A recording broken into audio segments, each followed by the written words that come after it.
ലോകകപ്പിലെ ഏറ്റവും മികച്ച മധ്യനിരയുള്ള ടീം ഏതാണെന്ന ചോദ്യത്തിന് ആദ്യം എത്തുന്ന പേരുകളിലൊന്നാണ് പോർച്ചുഗൽ. ബ്രൂണോയും വെറ്റീനയും ഒക്കെ അടങ്ങുന്ന ലോകോത്തര നിര ലോകകപ്പിലേക്ക് പോർച്ചുഗലിനെ എത്തിക്കുമെന്നായിരുന്നു വിലയിരുത്തൽ. പക്ഷേ ആദ്യ മത്സരത്തിൽ മധ്യനിരയുടെ മികവ് പേപ്പറിൽ മാത്രം ഒതുങ്ങി.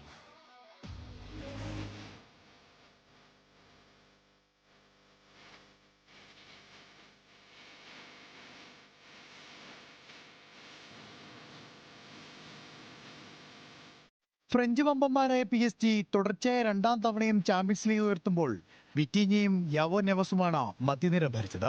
എണ്ണയിട്ട് യന്ത്രം പോലെ പ്രവർത്തിച്ച വിറ്റീഞ്ഞ തന്നെയായിരുന്നു കളിയിലെ താരം. പ്രീമിയർ ലീഗിൽ ഒരു സീസണിലെ ഏറ്റവും കൂടുതൽ അസിസ്റ്റുകൾ, പ്ലെയർ ഓഫ് ദി സീസൺ പുരസ്കാരം, മിന്നും ഫോമിലാണ് ബ്രൂണോ ഫെർണാണ്ടസ്. കൈവിട്ട മത്സരങ്ങളുടെ ഗതി പോലും തിരിക്കാൻ കഴിവുള്ള ബെർണാഡോ സിൽവയും ചേരുമ്പോൾ ലോകത്തിലെ ശക്തമായ മധ്യനിര. എന്നാൽ കോങ്കോയ്ക്കെതിരെ കണ്ടത് കളിമെനയാൻ മറന്നുപോയ മധ്യനിരയെയാണ്.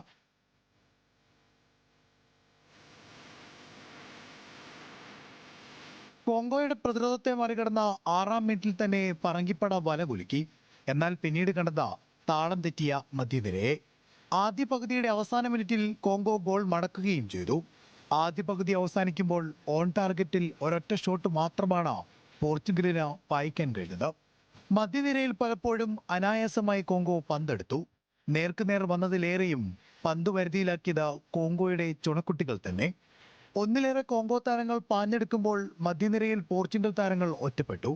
പിന്തുണ നൽകാൻ മറ്റൊരു താരം എത്തുന്നത് നാമമാത്രമായി. മധ്യനിര കളി മറന്നതോടെ കോങ്കോ ഗോൾ മുഖത്തേക്ക് അപകടകരമായ പന്തുകൾ എത്തിയതേയില്ല. ആകെ എത്തിയ പന്തുകളാവട്ടെ ഗോളാക്കാൻ റോണോയ്ക്ക് സാധിച്ചതുമില്ല.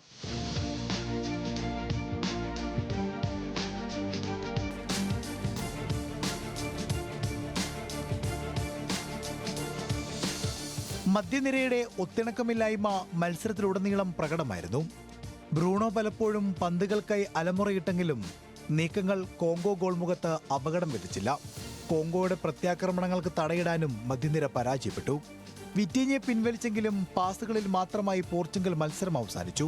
ത്രൂ ബോളുകൾക്ക് പേരുകേട്ട മധ്യനിരയിൽ നിന്ന് മികച്ചൊരു ക്രോസ് പോലും രണ്ടാം പകുതിയിലെത്തിയില്ല. ഓൺ ടാർഗറ്റിൽ ആകെ പായിച്ചത് 3 ഷോട്ടുകൾ മാത്രം. 769 പാസുകൾ പൂർത്തിയാക്കിയത് മാത്രമാണ് പിന്നെയും പറയാനുള്ളത്. താരങ്ങളുടെ ഒത്തിണക്കത്തിലടക്കം പോർച്ചുഗലിന് ഇനിയുമേറെ ചെയ്യാനുണ്ടെന്നത് വ്യക്തം. അല്ലെങ്കിൽ ലോകോത്തര ടീമുമായി വേഗം തന്നെ മടങ്ങേണ്ടി വരും പറങ്കിപ്പടയ്ക്ക്. Sports desk, news Malayalam.